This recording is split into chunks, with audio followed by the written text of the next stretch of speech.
Amen, amen. Shalom, bien-aimé, tu es béni dans le nom précieux de notre Seigneur Jésus. Je veux donc ce matin, avant tout propos, bénir la vie d'une personne. Je vais faire cette prière. Seigneur, je te rends toute la gloire, Père. Je bénis ton nom pour la vie de mon frère, pour la vie de ma soeur, pour la vie de tout le peuple Réobot. Merci, Seigneur Père, pour toutes ces personnes de près comme de loin connectées à Réobot et connectées à ce message, qui écoutent ce message, Père. Je prie que ce message le trouve en bonne santé, eux et toute leur famille, au nom puissant de Jésus-Christ. Amen. Bien-aimés, ce matin, au programme du pain quotidien, Amen, nous avons le thème du jour qui est reconnaître ses erreurs. Reconnaître ses erreurs. Mais avant ça, permettez-moi de rappeler un peu le thème du mois. Amen. La bénédiction de l'humilité, tirée du livre de Proverbes 22, verset 4. Amen. Amen. Et le thème, pardon, de la semaine, voilà, le pilier, Amen, de l'humilité. Amen. Le pain quotidien qui se présente comme un pain qui est distribué à tout le peuple de Dieu, qui est distribué aux enfants de Dieu tous les matins comme un petit déjeuner. Alléluia. Ce matin, aujourd'hui, nous positionnons avec un nouveau thème. Permettez-moi de me présenter. Je suis le prophète Jérémie Palmer de l'annexe de Yopougon, en Côte d'Ivoire, pour ceux qui sont ailleurs. Alléluia. Bien aimé, comme je disais d'entrée, le thème de ce matin, Amen, c'est reconnaître ses erreurs. Et avant que nous fassions la lecture, je prie que l'Éternel permette que chacun de nous puisse reconnaître ses erreurs, car cela aussi reflète le degré de l'humilité que nous avons en nous. Amen. Et le thème qui nous est imposé, alléluia, le texte qui nous est imposé est tiré du livre de Psaume 32, le verset 5, dont je fais la lecture. Je t'ai fait connaître mon péché. Je n'ai pas caché mon iniquité. J'ai dit, j'avouerai mes transgressions à l'Éternel. Et tu as effacé la peine de mon péché. Alléluia. Bien-aimé, voici un texte qui a tout son sens dans le long et dans le large. Voici un texte qui est vraiment parleur, qui est vraiment communicateur. Voici une prière qui est vraiment manifeste. Voici une prière qui ressemble à celle que chacun de nous devons faire. Et certainement, je crois que nous le faisons par la grâce de Dieu. Amen. Pourquoi? Parce que dans la vie, il y a trois catégories de personnes qui ne commettent pas d'erreurs. Il y a trois types de personnes qui ne connaîtront ou qui ne connaîtront plus jamais d'erreurs. Amen.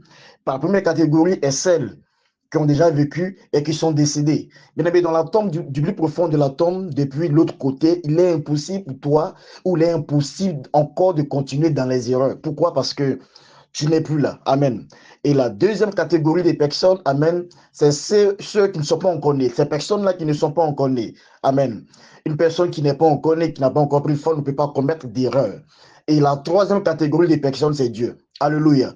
Donc, tant que tu seras vivant, tant que tu seras sur la terre, tant que tu seras bien manifeste, tant que tu seras physique, tant que tu seras en tout cas en train de te mouvoir, en train de bouger, aller à gauche, à droite, avoir des émotions, tant que tu seras en train de communiquer avec des personnes, tant que tu auras une relation avec ton frère, avec ta soeur, tant que tu seras dans un foyer, tant que tu seras dans une maison, tant que tu porteras le nom de ton père, tant que tu porteras le nom de ta mère, tant que tu porteras le nom de ton époux, tant que tu porteras le nom d'une personne, tant que tu seras un être humain, tant que tu seras encore présent, tant que tu seras bien aimé ce que tu es présentement bien aimé, laisse-moi te dire que tu es exposé aux erreurs.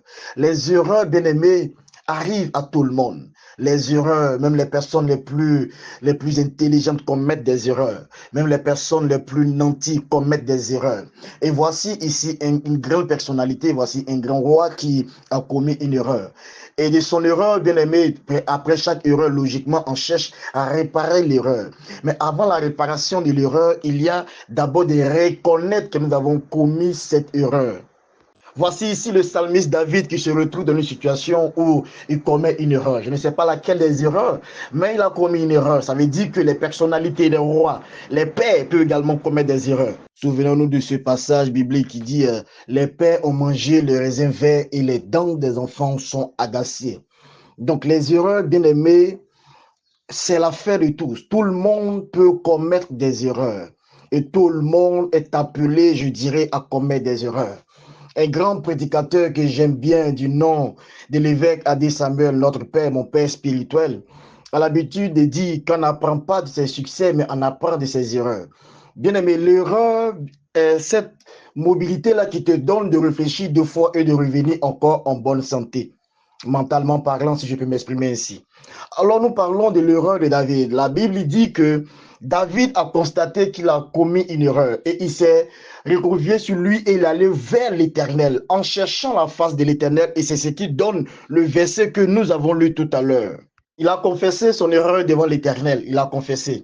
La Bible dit en Proverbe 28, le verset 13, « Celui qui cache ses transgressions ne prospère point, mais celui qui les avoue et les délaisse obtient miséricorde. » Donc, en parlant d'erreur, il y a ceux-là qui savent que j'ai commis une erreur, ou ils savent qu'ils ont commis des erreurs, mais qui ont cet orgueil en eux qui ne leur donne pas de revenir pour dire « je reconnais avoir commis une erreur ». Et il y a ceux-là qui les avouent, amen, et qui obtiennent miséricorde. Bien aimé, ce matin, notre texte nous demande de reconnaître nos erreurs. Nous sommes tous appelés à faire des erreurs, comme je l'ai dit d'entrée. L'erreur fait partie de l'ADN humain. Mais la chose la plus importante, c'est de ne point demeurer dans les erreurs, c'est d'apprendre de ces erreurs. Et lorsque on tombe à multiples reprises et qu'on finit par prendre conscience et qu'on est expérimenté dans la chose, bien aimé, on devient encore plus fort. Bien aimé, lorsqu'une personne, amen, fait beaucoup d'erreurs, cette personne finit par avoir l'expérience. Et ces genres de personnes sont celles-là que nous devons suivre. Nos pères qui nous ont fait, nos pères qui nous ont guidés, nos pères qui sont aujourd'hui des modèles pour nous, ces pères que nous voyons, nous observons de près comme de loin, ont certainement fait des erreurs quelque part. Et ces erreurs, aujourd'hui, les ont aguerris. Ces erreurs leur ont donné aujourd'hui une certaine expérience, une certaine mobilité, une certaine, je dirais, force, une certaine position aujourd'hui dans la vie. Et aujourd'hui, ces personnes sont acclamées de tous. Voici un homme du nom de David. David était l'homme selon le cœur de Dieu. Un homme qui n'a pas eu peur de défier Goliath. Un homme qui n'a pas eu peur de mettre sa poitrine pour Saül. Un homme qui n'a pas eu peur de se lever pour tout Israël. Mais David a fini quand même par commettre des erreurs. Même quand on a le choix de Dieu, mais quand on a la caution de Dieu, on peut commettre ces erreurs-là. Mais après avoir fini de savoir que l'action fut une erreur, bien aimé, la chose la plus importante, c'est de reconnaître et d'apprendre de ces erreurs afin de ne plus se retrouver là. Donc, si le thème qui m'est imposé ce matin ou qui nous instruit ce matin nous demande de reconnaître nos erreurs, c'est parce que quelque part, nous ne reconnaissons pas certaines erreurs. L'erreur peut être le péché, l'erreur peut être, je dirais, un manquement, l'erreur peut être n'importe quoi. Une chose qu'on te donne, une mission qu'on te confie, une vie que tu es censé vivre, un code qu'on te donne et que tu le biaises et que tu ne marches point selon les préceptes ou les prescriptions du code, bien aimé, tu es en erreur. Donc on dit tu es en effraction. Donc une personne qui est en effraction ne cherche pas à se justifier. Elle cherche à se justifier et, elle cherche à se repentir et elle avance de plus belle. Donc David, l'homme selon le cœur de Dieu, a pu commettre des erreurs. Et ici, il est dit, oui, il est tellement content parce que l'Éternel qui pardonne, celui qui pouvait pardonner son erreur, bien-aimé, lui a dit, je te pardonne. Et il est content. Bien-aimé, lorsque tu commets une erreur et que cette erreur, bien-aimé, soit un enseignement que tu as compris, bien-aimé, tu sors joyeux. Et quand je regarde l'histoire de David, on ne peut parler de David, amen, sans parler de Saül. Voici deux rois qui ont régné sur Israël, les deux rois les plus célèbres d'Israël, si je peux m'exprimer ainsi. Alléluia. Voici des rois qui ont régné et chacun d'eux a commis des erreurs. Et quand je regarde l'erreur ou les erreurs de David, les erreurs de David sont encore plus, je dirais, plus monumentales que les erreurs de Saül. Mais malgré ça, le sceau de l'Éternel a été sur David. Pourquoi? Parce que David a toujours su revenir sur ses pas, toujours su revenir demander pardon, surtout revenir s'excuser, parce qu'il sait que la position qu'il a occupée, ou la position qu'il occupait, de sa propre force, il ne pouvait pas avoir cette position. Alors celui qui l'a établi sur cette position, il ne pouvait pas offenser cette personne. Nous vivons avec des personnes qui nous font, nous vivons avec des personnes qui nous ont bâtis, nous avons des pères qui nous ont donné, je dirais, l'audience, nous avons des personnes qui nous ont donné des opportunités, ça peut être des parents, ça peut être des amis, ça peut être des connaissances. Et lorsque nous commettons des erreurs, ayons cette petite humilité-là de venir dire, j'ai commis une erreur, excuse-moi. Et quand c'est comme ça, la relation peut encore continuer.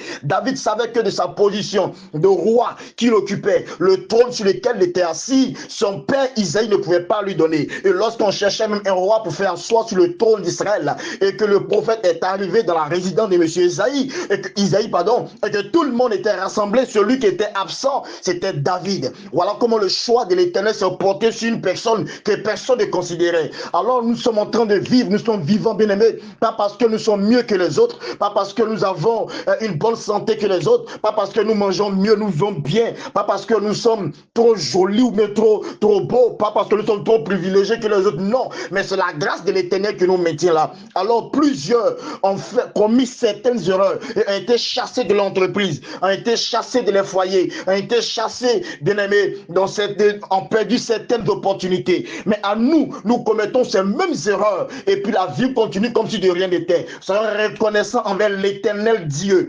Soyons reconnaissants avec celui qui nous a positionnés comme il a positionné David. David n'était pas là parce qu'il méritait. Il était là parce qu'il était le choix de Dieu. Il était là parce que la main de Dieu était sur lui. Alors si nous sommes là aujourd'hui, que nous vivons cette vie et que nous avons cette grâce, nous respirons ce matin, nous écoutons ce message, c'est parce que la grâce de Dieu est sur nous. Pas parce que nous vivons bien, pas parce que nous avons une belle vie, pas parce que nous mangeons bien, pas parce que nous revêtons bien, mais c'est la grâce de l'Éternel qui nous maintient en vie et c'est la grâce de l'Éternel qui nous maintient dans ce positionnement. Plusieurs personnes étaient plus intelligentes que nous. Alléluia.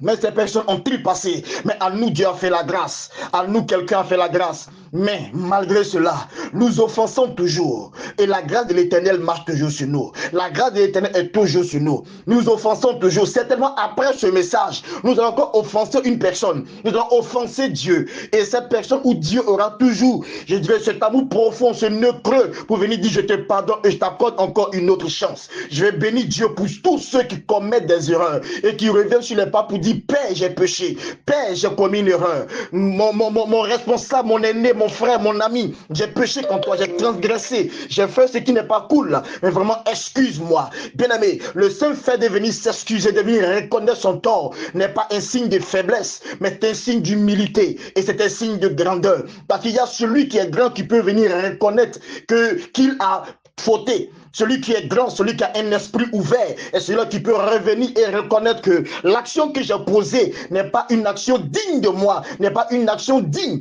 surtout envers toi. Pourquoi? Parce que tu as été très bon et très généreux pour moi. Alors, j'ai l'aimabilité de venir m'excuser. Amen. Et comme je le disais d'entrée, des erreurs en tirent des conséquences, ou du moins en tirent des leçons. Alléluia. Et la leçon, c'est quoi? C'est que l'erreur te donne de ne plus jamais te retrouver encore dans ce canevas. Merci, que Dieu te bénisse et bonne journée à toi. Amen.